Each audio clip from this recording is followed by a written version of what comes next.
കേരളത്തിൽ NDA account തുറക്കുന്നത് കാസർകോട്ടായിരിക്കുമെന്ന് NDA സ്ഥാനാർത്ഥി രവീശ തന്ത്രികുണ്ടാർ. രാജ്യത്തുടനീളം എൻ.ഡി.എക്ക് അനുകൂലമായ സാഹചര്യമാണ് നിലനിൽക്കുന്നത്. പ്രധാനമന്ത്രി നരേന്ദ്രമോദി കാഴ്ചവെച്ച മികച്ച ഭരണ നേട്ടങ്ങൾ ഭരണത്തുടർച്ച ഉണ്ടാക്കുമെന്നും രവീശ തന്ത്രി പറഞ്ഞു. തീർച്ചയായിട്ടും കാസർഗോഡിൻ്റെ ജനസമൂഹത്തിന് ഒരു സേവനം ചെയ്യാനുള്ള ഒരു അവകാശം തന്നിന്. അപ്പോൾ സ്ഥാനാർത്ഥിയായി ജയിച്ചു വന്ന് കേന്ദ്ര സർക്കാർ നിന്ന് കഴിയുന്ന എല്ലാ സേവനങ്ങളും കൂടി ഈ കോൺസ്റ്റൻസിക്ക് ചെയ്യാൻ വേണ്ടിയിട്ടുള്ള ഒരു അവകാശമാണ്. ഇതിനെ പൂർണ്ണമായിട്ട് സദുപയോഗപ്പെടുത്താനുള്ള പ്രയത്നത്തിൽ മുമ്പോട്ട് അവസരം. എത്രത്തോളം വിജയപ്രതീക്ഷ ഉണ്ട് ഈ ഘട്ടത്തിൽ? ഞങ്ങൾക്ക് 100% വിജയപ്രതീക്ഷയുണ്ട്. ഇതുവരെയൊക്കെ അസംബ്ലി ഇലക്ഷനിൽ കൂടി ഞങ്ങൾ നല്ലോണം ഫൈറ്റ് കൊടുത്തവരാണ്. അതിനെക്കൊണ്ട് ഇപ്രാവശ്യം ഞങ്ങൾ തീർച്ചയായിട്ടും ജയിക്കുമെന്ന് പറയുന്നത് പൂർണ്ണമായിട്ടുള്ള ആത്മവിശ്വാസമാണ്. അല്ല, ഞങ്ങൾ മഞ്ചേശ്വരം മുതൽ കല്ലാശ്ശേരി വരെയുള്ള ക്ഷേത്രങ്ങളാണിപ്പോൾ ഞങ്ങൾ MP കോൺഫറൻസ്. അതിനുകൊണ്ട് പ്രചരണം എല്ലാ മേഖലകളിലൂടെയും നടത്തും. എല്ലായിടത്തും കൂടി വോട്ട് കൂടുതൽ ഞങ്ങൾക്ക് കിട്ടുന്നുള്ള പ്രതീക്ഷ ഉണ്ടായതിനെ കൊണ്ട് എല്ലാ മേഖലകളിലും കൂടി ഞങ്ങൾ പ്രചരണം നടത്തും. ഏതായാലും ഞങ്ങൾക്ക് നേരെ ഫൈറ്റ് ഉള്ളത് LDF ഉണ്ടോട്. എന്ന് പറഞ്ഞാൽ UDF സ്ഥാനാർത്ഥി ഈ കാസർഗോഡിൻ്റെ ഒരു ജിയോഗ്രഫിക്കൽ ഐഡിയ ഉള്ള ആളല്ല. അപ്പോൾ LDF ഞങ്ങളുമായിട്ടുള്ള ഒരു നല്ല ഒരു ഫൈറ്റ് ഉണ്ടാവും.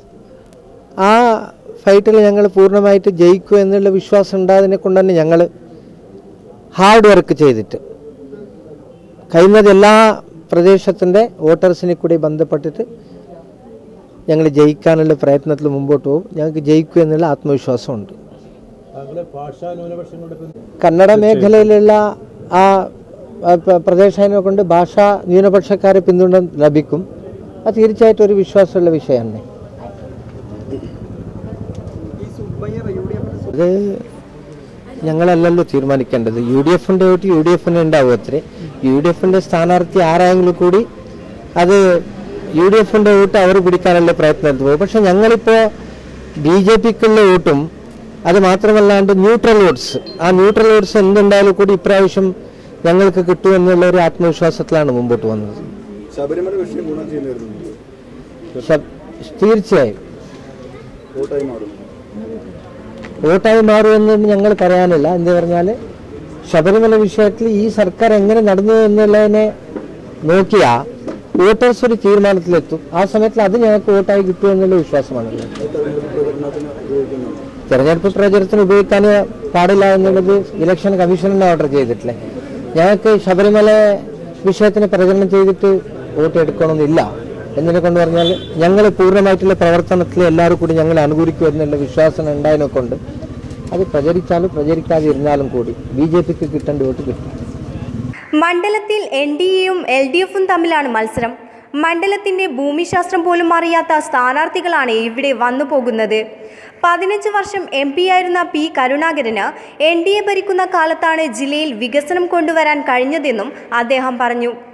മോദി സർക്കാരിന്റെ വികസന നേട്ടങ്ങളും കേരള സർക്കാരിന്റെ ദുർഭരണവും വിലയിരുത്തി ജനങ്ങൾ സമ്മതിദാനം വിനിയോഗിക്കും. കേരളത്തിലെ അക്രമങ്ങൾക്ക് കുടപിടിക്കുന്ന സംസ്ഥാന സർക്കാരിന്റെ നടപടികൾ ബഹുഭൂരിപക്ഷം ജനങ്ങളും വെറുത്തിരിക്കുകയാണ്. ജനസമ്മതിയേറിയ മോദി സർക്കാരിനെ അട്ടിമറിക്കാൻ പ്രതിപക്ഷങ്ങൾ ഒറ്റക്കെട്ടായിരിക്കുകയാണ്. അതുകൊണ്ട് തന്നെ കേന്ദ്ര സർക്കാരിനെ പ്രതിപക്ഷം എത്ര കണ്ട് ഭയക്കുന്നു എന്നത് വ്യക്തമാണ്.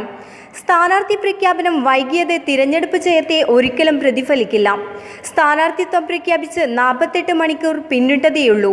പ്രവർത്തകരിൽ ഉണ്ടാക്കിയ ഊർജവും അവർ നൽകിയ സ്വീകരണവും UDFിനെയും LDFിനെയും പ്രചരണത്തെക്കാൾ എത്രയോ അപ്പുറത്ത് കടന്നു എന്നതിൻ്റെ ശുഭസൂചനയാണെന്നും തന്ത്രി പറഞ്ഞു.